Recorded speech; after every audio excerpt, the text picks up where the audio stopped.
नमस्कार, आप देख रहे हैं कैपिटल न्यूज। मैं हूं प्रफुल्ल गिरी। पलामू जिले के वरिष्ठ राजनेता और पूर्व विधानसभा अध्यक्ष इंदर सिंह नामधारी के पुत्र दिलीप सिंह नामधारी ने डाल्टनगंज भंडरिया विधानसभा क्षेत्र से निर्दलीय प्रत्याशी के रूप में अपना नामांकन दाखिल किया। नामांकन से पूर्व दिलीप सिंह ने जनसभा में लोगों का आशीर्वाद प्राप्त किया, जिसमें बड़ी संख्या में समर्थकों और स्थानीय निवासियों की उपस्थिति रही। जनसभा के बाद उन्होंने नामांकन प्रक्रिया पूरी की। मौके पर इंदर सिंह नामधारी, जो पलामू ही नहीं बल्कि झारखंड की राजनीति में एक महत्वपूर्ण हस्ती रहे हैं, उन्होंने मीडिया से बातचीत में बताया कि उनके बेटे दिलीप सिंह की जनता की सेवा करने की तीव्र इच्छा के कारण उन्होंने कांग्रेस के राष्ट्रीय अध्यक्ष से संपर्क किया था। कांग्रेस के राष्ट्रीय अध्यक्ष द्वारा झारखंड प्रभारी को भी दिलीप सिंह को पार्टी में शामिल करने का निर्देश दिया गया था। हालांकि कुछ कारणों से यह प्रक्रिया पूरी नहीं हो सकी, जिसके बाद दिलीप सिंह ने निर्दलीय चुनाव लड़ने का फैसला लिया।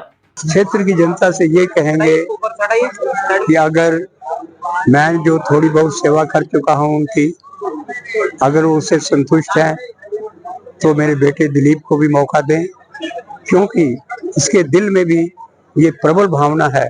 पहले तो पिछले साल इसकी तबीयत खराब हो गई थी, जब ठीक हुई तो कहते हैं पिताजी आपके नक्शे कदम पर मैं भी सेवा करना चाहता हूँ। हमने कहा कि अगर तुम्हारी इच्छा है तो मुझे कोई ऑब्जेक्शन नहीं है, और उसने घोषणा कर दी कि मैं चुनाव लड़ूंगा। अब चुनाव के बाद चूंकि अभी मौका है दोनों तरफ से कि दो एनडीए और इंडिया दोनों बने हुए हैं, तो लोग सोचते हैं कि इसी में से कोई जीतेगा। तो इसी भावना से मैंने भी खड़गे साहब जो कांग्रेस के ऑल इंडिया प्रेसिडेंट हैं, क्योंकि मैं जब सांसद था तो रेलवे मंत्री थे, उनकी कमेटी में मैं था, मेरी काफी नजदीकी थी उनके।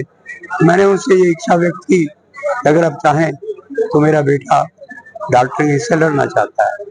तो उन्होंने मेरे सामने जो प्रभारी हैं मीर साहब, उनको फोन किया कि उनको आप तुरंत बीजेपी कांग्रेस में भर्ती कीजिए।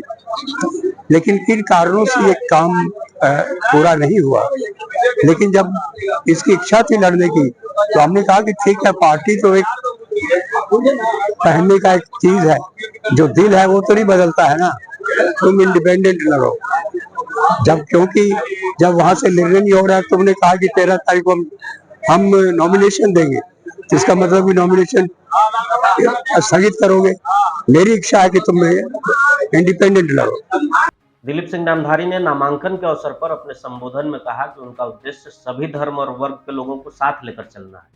उन्होंने वादा किया कि यदि जनता उन्हें अपना आशीर्वाद देती है तो वे क्षेत्र में सामाजिक भाईचारा बनाए रखते हुए विकास की नई दिशा में काम करेंगे और विकास की लंबी लकीर खींचेंगे। कि अपार जनसमूह जिसमें सभी वर्गों के लोग हैं, हिंदू भाई भी हैं, मुस्लिम भाई भी हैं, ईसाई भाई भी हैं, सिख भाई भी हैं, ये असली भारत का असली रूप है। मैं इनके साथ लेकर हिंदुस्तान की क्या विशेषता है ये जनता को बताने के लिए आज इनको साथ लेकर मैं नामांकन करने जा रहा हूं। और मैं बस जनता से एक ही वादा करना चाहता हूं कि अगर जनता ने अपना प्यार और समर्थन मुझे दिया तो मैं सामाजिक भाईचारे को बनाते हुए ईमानदारी और विकास की एक लंबी लकीर खींचूंगा, जिससे जो जनप्रतिनिधि उनको पता लगना चाहिए, जो जनता अपना सेवा के लिए मौका देती है वो पैसे कमाने के लिए नहीं देती है, जनता अपनी सेवा के लिए मौका देती है। इस चीज को बताने के लिए मैं अगर जनता समर्थन देती है तो मैं जरूर उनके विश्वास पर खरा उतरने की कोशिश करूंगा।